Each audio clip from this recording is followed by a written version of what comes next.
Ladies and gentlemen, this is it. This is the last match of this best of 5 series.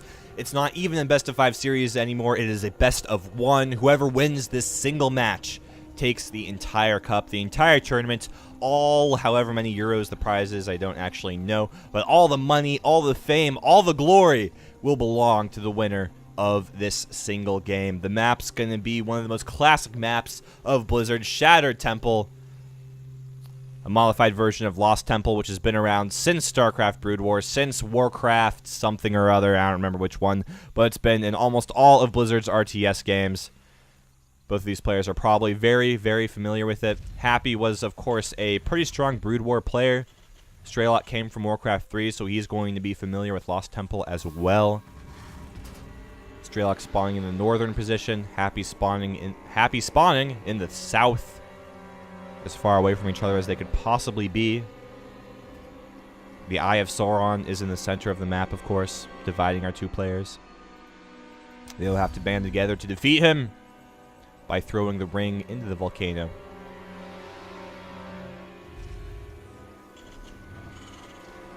To give you guys a little picture of how excited I am, I actually normally, in between casts, I'll go downstairs and refill my water glass.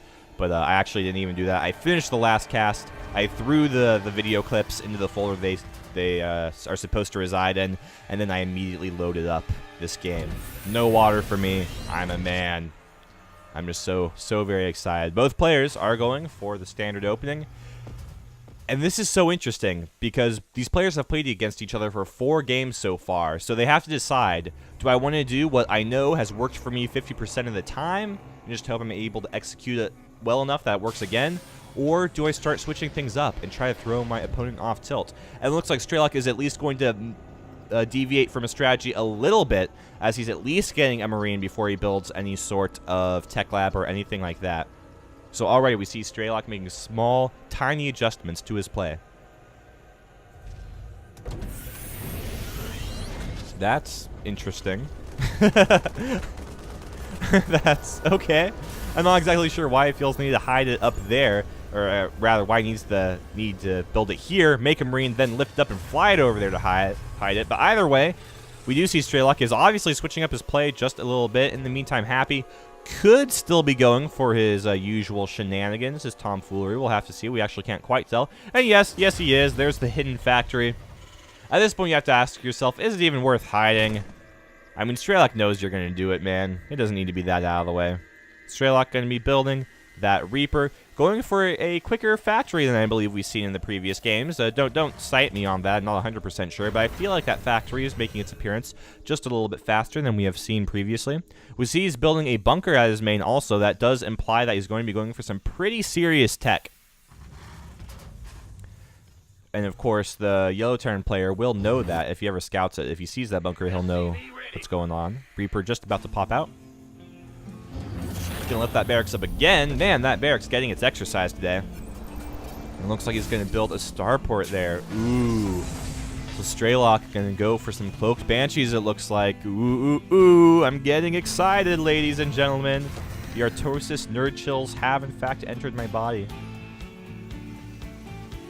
At the same time, we see Happy's building his own starport, and he's going to go for that blue flame upgrade immediately once again. So we're going to have some cloaked banshees for some blue flame hellions. That'll be a very interesting combination indeed, ladies and gentlemen.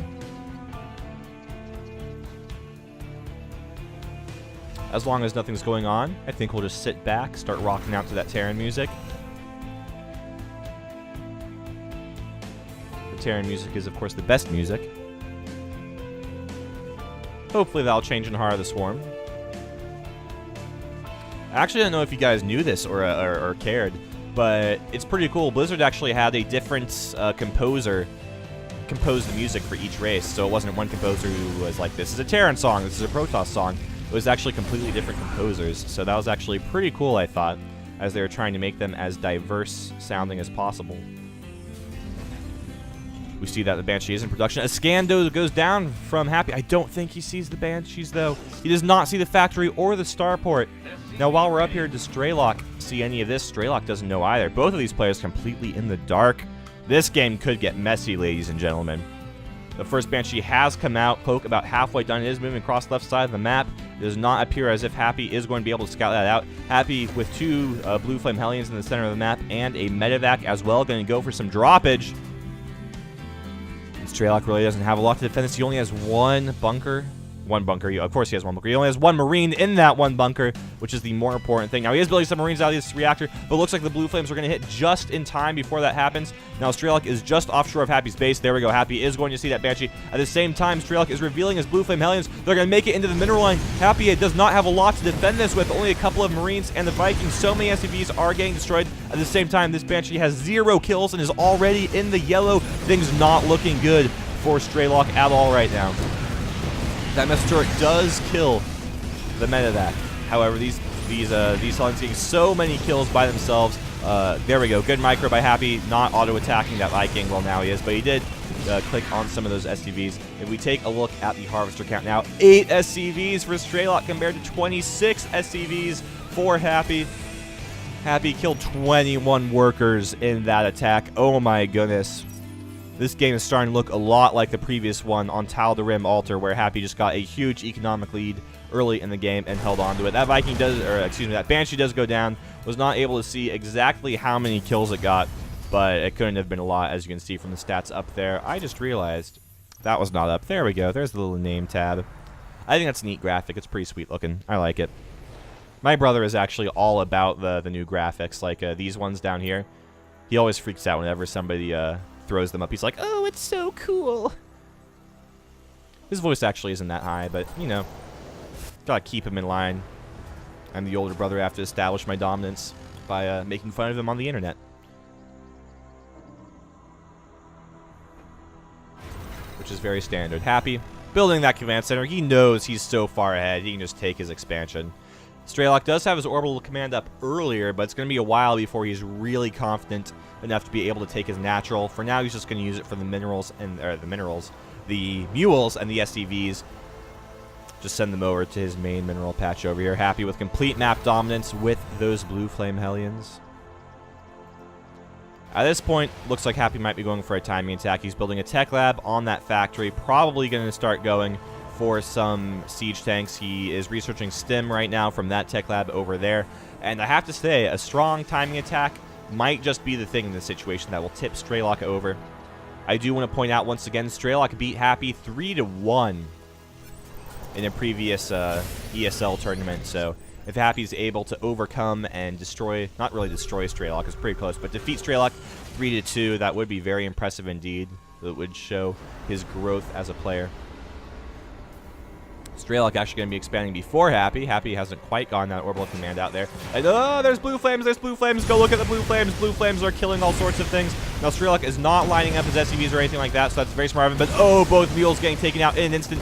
Okay, Marines start dying as well. Lots of Marines coming forward, but they're all getting roasted. The siege tanks can't get around in time.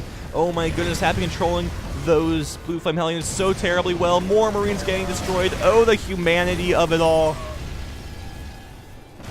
Looks like those Blue Flame Hellions are going to get killed eventually, but oh man, at what cost? Taking a look, 12 SCVs to 35. I'll let you guess who is who. However, oh, I thought these were Medivacs. Never mind, this isn't interesting at all. Strelok just has some Vikings flying around doing absolutely nothing. I thought he was going to go for a large Medivac drop, but he just does not have the income to be able to do that. Happy pushing out, going to be able to take his natural, even though he hasn't had a natural for nearly as long as Strelok has. He's been doing pretty good on the economy front, just due to the fact of how many more SCVs he has and how many SCVs he has killed. Uh-oh. Happy moving out 2 Vikings. Strelok has 3. 3 is more than 2, ladies and gentlemen. High-level commentary here at TGN. And look at that. Strelok going to be able to kill 1 Viking. Marines stimming up, and they're going to start pushing those Vikings away. 1 Viking does get taken down. The second Viking does go down as well. Good control by Happy. However, he's going to lose a lot of the Marines to the tanks that sieged up in the middle of the map. He is researching those combat shields. He realizes, wow, those are actually pretty important when you're building a lot of Marines. The additional 10 health? It's 10 health, right? Not 15. Yes, the additional 10 life is kind of important, especially when you are dealing with stimming and the splash damage from siege tanks. That extra little bit of health does, in fact, go a long way. And it looks like these combat shields are going to finish just as Strelok starts pushing again, which is a terrible timing for Strelok. Absolutely awful. If we take a look at the units counts, it's 3 siege tanks and 3 Vikings for Happy, whereas Strelok has 4 siege tanks but no Vikings. So he has the siege tank advantage but not the air advantage, which is going to help Happy out quite a bit. Happy also has less Marines now as well, but look at that. He has so many Vikings. He's just going to land them on the siege tanks straight up, and it looks like all these siege tanks are in fact going to go down for both players, actually. That was really close. The one siege tank surviving does have 16 health. So that was all sorts of trading right there. But Strelok's just going to GG out of the game. He realizes he is so far behind. He really can't do anything. Was that premature? I feel like that might have been an Idra GG. I feel like that was an Idra GG. He didn't really need to leave quite yet. I mean, Happy was going home. He wasn't going to push the advantage or anything, it looked like. And he could have come back, but he was definitely at a huge disadvantage, so I don't completely agree with it, but I understand where it's coming from. So Happy does win this tournament, ladies and gentlemen. He does win the ESL Go for SC2 Cup number 116. What a baller. Thank you for watching, ladies and gentlemen. Go watch my other casts. They're all awesome, if I do say so myself. Follow me on Twitter, twitter.com/darnokriss. Follow me on my live stream, justin.tv/darnokriss. Sir Conrad backwards, of course. And all that good stuff. And I will be back pretty soon with some more StarCraft 2 content. Thanks for watching, guys. Bye-bye.